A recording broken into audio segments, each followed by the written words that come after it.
കാറ്റക്കിസ്മ 12 ഭാഗം 2 സങ്കീർത്തനം 89. എസ്രാഹ്യനായ ഏഥാന്റെ ഒരു ധ്യാനം. യഹോവയുടെ കൃപകളെക്കുറിച്ച് ഞാൻ എന്നേക്കും പാടും. തലമുറ തലമുറയോളം എൻ്റെ വായ് കൊണ്ട് നിന്റെ വിശ്വസ്തതയെ അറിയിക്കും. ദയ എന്നേക്കും ഉറച്ചു നിൽക്കും എന്ന് ഞാൻ പറയുന്നു.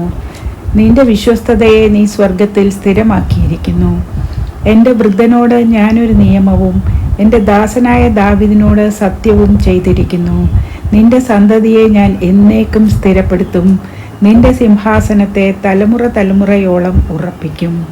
യഹോവേ, സ്വർഗം നിന്റെ അത്ഭുതങ്ങളെയും വിശുദ്ധന്മാരുടെ സഭയിൽ നിന്റെ വിശ്വസ്തതയെയും സ്തുതിക്കും.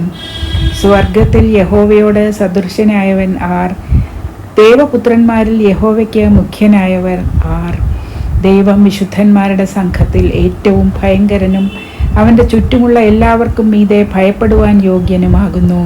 സൈന്യങ്ങളുടെ ദൈവമായ യഹോവേ, നിന്നെ പോലെ ബലവാൻ ആരുള്ളൂ? യഹോവേ, നിന്റെ വിശ്വസ്തത നിന്നെ ചുറ്റിയിരിക്കുന്നു. നീ സമുദ്രത്തിൻ്റെ ഗർവത്തെ അടക്കി വാഴുന്നു. അതിലെ തിരമാലകൾ പൊങ്ങുമ്പോൾ നീ അവയെ അമർത്തുന്നു. നീ രഹബിനെ ഒരു ഹതനെ പോലെ തകർത്തു. നിന്റെ ബലമുള്ള ഭുജം കൊണ്ട് നിന്റെ ശത്രുക്കളെ ചിതറിച്ചു കളഞ്ഞു. ആകാശം നിനക്കുള്ളത്, ഭൂമി നിനക്കുള്ളത്. ഭൂതലവും അതിൻ്റെ പൂർണ്ണതയും നീ സ്ഥാപിച്ചിരിക്കുന്നു. ദക്ഷിണോത്തര ദിക്കുകളെ നീ സൃഷ്ടിച്ചിരിക്കുന്നു. താബോറും ഹെർമോനും നിന്റെ നാമത്തിൽ ആനന്ദിക്കുന്നു.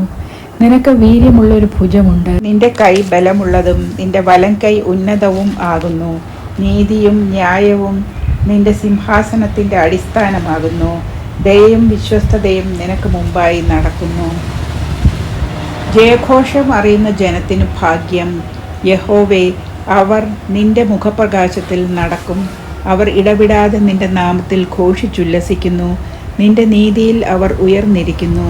നീ അവരുടെ ബലത്തിൻ്റെ മഹത്വമാകുന്നു. നിന്റെ പ്രസാദത്താൽ ഞങ്ങളുടെ കൊമ്പ് ഉയർന്നിരിക്കുന്നു. നമ്മുടെ പരിച യഹോവയ്ക്കുള്ളതും നമ്മുടെ രാജാവ് ഇസ്രായേലിൻ്റെ പരിശുദ്ധനുള്ളവനും ആകുന്നു. അന്ന് നീ ദർശനത്താൽ നിന്റെ ഭക്തന്മാരോട് അരുളി ചെയ്തത്, ഞാൻ വീരനായ ഒരുത്തന് സഹായം നൽകുകയും ജനത്തിൽ നിന്ന് ഒരു വൃദ്ധനെ ഉയർത്തുകയും ചെയ്തു. ഞാൻ എൻ്റെ ദാസനായ ദാവീദിനെ കണ്ടെത്തി എൻ്റെ വിശുദ്ധ തൈലം കൊണ്ട് അവനെ അഭിഷേകം ചെയ്തു. എൻ്റെ കൈ അവനോടുകൂടെ സ്ഥിരമായിരിക്കും. എൻ്റെ ഭുജം അവനെ ബലപ്പെടുത്തും. ശത്രു അവനെ തോൽപ്പിക്കുകയില്ല. വഷളൻ അവനെ പീഡിപ്പിക്കുകയും ഇല്ല. ഞാൻ അവൻ്റെ വൈരികളെ അവൻ്റെ മുമ്പിൽ തകർക്കും. അവനെ പകയ്ക്കുന്നവരെ സംഹരിക്കും. എന്നാൽ എൻ്റെ വിശ്വസ്തതയും ദയയും അവനോടുകൂടെ ഇരിക്കും. എൻ്റെ നാമത്തിൽ അവൻ്റെ കൊമ്പ് ഉയർന്നിരിക്കും. അവൻ്റെ കയ്യെ ഞാൻ സമുദ്രത്തിന്മേലും അവൻ്റെ വലം കയ്യെ നദികളുടെ മേലും നീട്ടുമാറാക്കും. അവൻ എന്നോട്, നീ എൻ്റെ പിതാവ്, എൻ്റെ ദൈവം, എൻ്റെ രക്ഷയുടെ പാറ എന്നിങ്ങനെ വിളിച്ചു പറയും. ഞാൻ അവനെ ആദ്യജാതനും ഭൂരാജാക്കന്മാരിൽ ശ്രേഷ്ഠനും ആക്കും. ഞാൻ അവനെ എൻ്റെ ദയയെ എന്നേക്കും കാണിക്കും. എൻ്റെ നിയമം അവന് സ്ഥിരമായി നിൽക്കും. ഞാൻ അവൻ്റെ സന്തതിയെ ശാശ്വതമായും അവൻ്റെ സിംഹാസനത്തെ ആകാശമുള്ള കാലത്തോളവും നിലനിർത്തും. അവൻ്റെ പുത്രന്മാർ എൻ്റെ ന്യായപ്രമാണം ഉപേക്ഷിക്കുകയും എൻ്റെ വിധികളെ അനുസരിച്ച് നടക്കാതിരിക്കുകയും എൻ്റെ ചട്ടങ്ങളെ ലംഘിക്കുകയും എൻ്റെ കൽപ്പനകളെ പ്രമാണിക്കാതിരിക്കുകയും ചെയ്താൽ ഞാൻ അവരുടെ ലംഘനത്തെ വടികൊണ്ടും അവരുടെ അകൃത്യത്തെ ദണ്ഡനം കൊണ്ടും സന്ദർശിക്കും. എങ്കിലും എൻ്റെ ദയയെ ഞാൻ അവങ്കിൽ നിന്ന് നീക്കിക്കളകയില്ല. എൻ്റെ വിശ്വസ്തതയ്ക്ക് ഭംഗം വരുത്തുകയുമില്ല. ഞാൻ എൻ്റെ നിയമത്തെ ലംഘിക്കുകയോ എൻ്റെ അധരങ്ങളിൽ നിന്ന് പുറപ്പെട്ടതിന് ഭേദം വരുത്തുകയോ ചെയ്യുകയില്ല. ഞാൻ ഒരിക്കൽ എൻ്റെ വിശുദ്ധിയെ കൊണ്ട് സത്യം ചെയ്തിരിക്കുന്നു. ദാവീദിനോട് ഞാൻ ഭോഷ്ക് പറയുകയില്ല.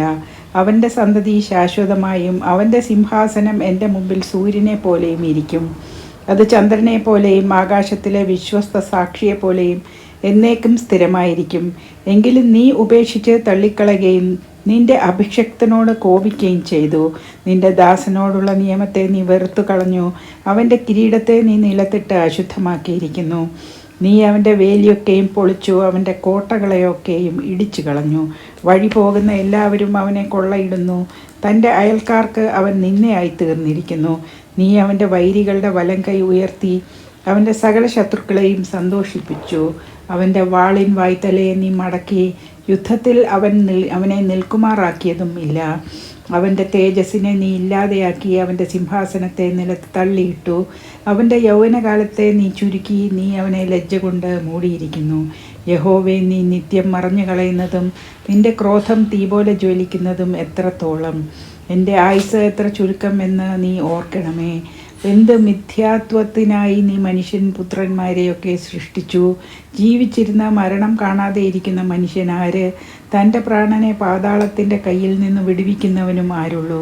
കർത്താവെ, നിൻ്റെ വിശ്വസ്തതയിൽ നീ ദാവീദിനോട് സത്യം ചെയ്ത നിൻ്റെ പണ്ടത്തെ കൃപകൾ എവിടെ? കർത്താവെ, അടിയങ്ങളുടെ നിന്ദ ഓർക്കണമേ. എൻ്റെ മാർവിടത്തിൽ ഞാൻ സകല മഹാജാതികളുടെയും നിന്ദ വഹിക്കുന്നത് തന്നെ. യഹോവേ, നിൻ്റെ ശത്രുക്കൾ നിന്ദിക്കുന്നുവല്ലോ. അവൻ നിൻ്റെ അഭിഷിക്തൻ്റെ കാലടികളെ നിന്ദിക്കുന്നു. യഹോവ എന്നേക്കും വാഴ്ത്തപ്പെടുമാറാകട്ടെ. ആമീൻ, ആമീൻ. ഇവിടെ രണ്ടാം ഭാഗം അവസാനിച്ചു.